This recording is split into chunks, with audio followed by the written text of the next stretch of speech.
মানব সভ্যতার সূচনা লগ্ন থেকে মানুষ নিজের অভিজ্ঞতা, কল্পনা ও বিশ্বাসকে ধরে রাখতে চেয়েছে। প্রথমে মৌখিকভাবে এ চেষ্টা করা হয়েছে। এতে লোককথা, আখ্যান, কবিতা, শ্লোক কিংবা মিথের জন্ম হয়েছে। লিপি আবিষ্কার হওয়ার পর সেই চেষ্টায় নতুন মাত্রা যোগ হয়েছে। জন্ম হয়েছে নাটক, মহাকাব্য, ইতিহাস বা দর্শন বিষয়ক নানা ধরনের বই লেখার প্রচলন। আমরা প্রতিদিন যেসব গল্প, উপন্যাস, কবিতা পড়ি বা সিনেমা নাটক দেখি, তার শিকড় হাজার বছরের পুরনো গ্রন্থগুলোতে লুকিয়ে আছে।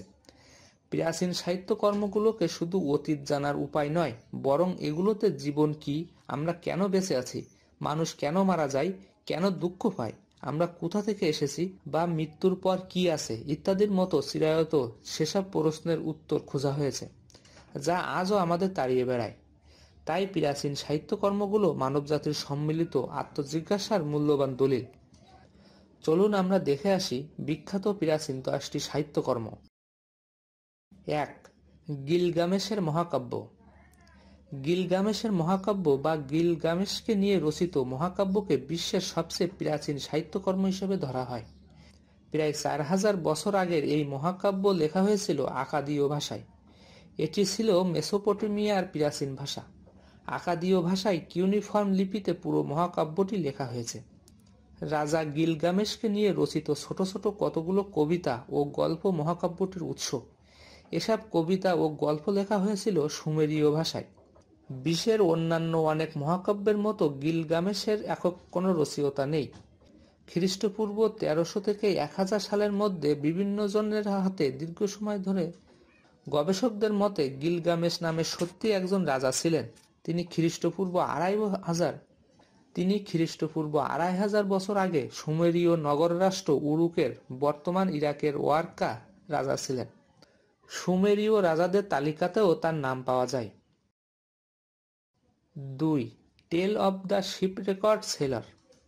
টেল অব দ্য শিপরেকড সেলরকে প্রাচীন মিশরের সবচেয়ে পুরানো টিকে থাকা লিখিত গল্প বলে ধরা হয়।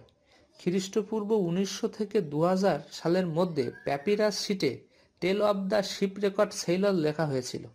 জেমস পি অ্যালেন তার মিডল ইজিপশিয়ান লিটারেচারে লিখেছেন, এটি প্রাচীন মিশরের সবচেয়ে পুরনো টিকে থাকা লিখিত গল্প।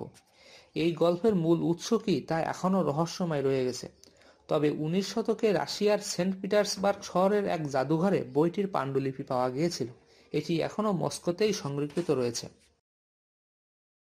3. The book of Job. The book of Job বা জোবের গ্রন্থ কবে লেখা হয়েছে তা নিয়ে বিস্তর বিতর্ক আছে। কিছু গবেষক বলেন আরমাইক ভাষা প্রভাবিত হিব্রুর ইঙ্গিত থেকে ধারণা করা হয়। ব্যাবিলনের সভ্যতা ধ্বংসের পর আনুমানিক খ্রিস্টপূর্ব 540 সালের পরে লেখা বইটি লেখা হয়েছে। কিন্তু কিছু বিষয় নিয়ে বইটি আরও আগে লেখা হয়েছে বলে মনে করেন অনেকে। তারা যুক্তি হিসেবে বলেন বইটিতে জোবের সম্পদের হিসাব অর্থের পরিবর্তে পালের পশু ও কর্মচারীর সংখ্যা দিয়ে প্রদায় করা হয়েছে। কিছু গবেষক বইটি খ্রিস্টপূর্ব 2000 সালের কাছাকাছি সময় লেখা হয়েছে বলে মনে করেন।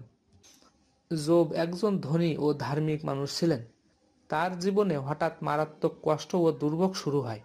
সম্পদ ও সন্তান হারান, পাশাপাশি তার ব্যাপক স্বাস্থ্যহানি হয়। 4. Code of Hammurabi. হাম্মুরাবি ছিলেন প্রাচীন মেসোপটেমিয়ার ব্যাবিলন সাম্রাজ্যের ষষ্ঠ রাজা। তাকে মানব সভ্যতার ইতিহাসে অন্যতম গুরুত্বপূর্ণ আইন প্রণেতা হিসেবে ধরা হয়। কোড অব হাম্মুরাবি তার শাসনামলের শেষ দিকে রচনা করা হয়। এই আইন সংহিতা বা আইন বিষয়ক বই আকাদীয় ভাষায় কালো পাথরের স্তম্ভে খোদাই করে লেখা।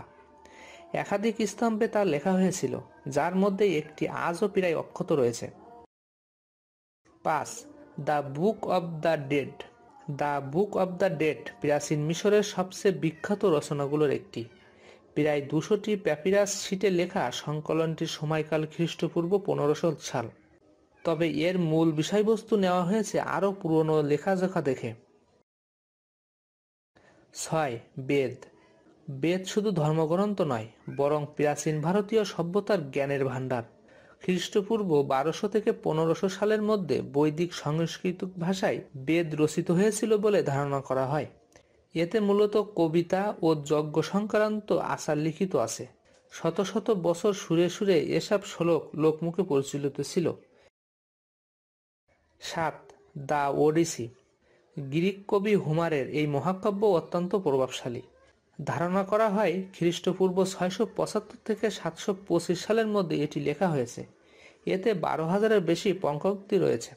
ট্রয় যুদ্ধের পর বীর ওডিসিউসের দীর্ঘ 10 বছরের যাত্রায় এই মহাকাব্যের মূল বিষয়। এতে তিনি কিভাবে নিজ রাজ্যে ও পরিবারের কাছে ফিরে আসেন তার নাটকীয় ও বীরত্বপূর্ণ বর্ণনা রয়েছে। 8. মিডিয়া। গ্রিক নাট্যকার ইউরিপিডিসের এই বিখ্যাত নাটকটি খ্রিস্টপূর্ব 431 সালে লেখা হয়েছে বলে ধারণা করা হয়।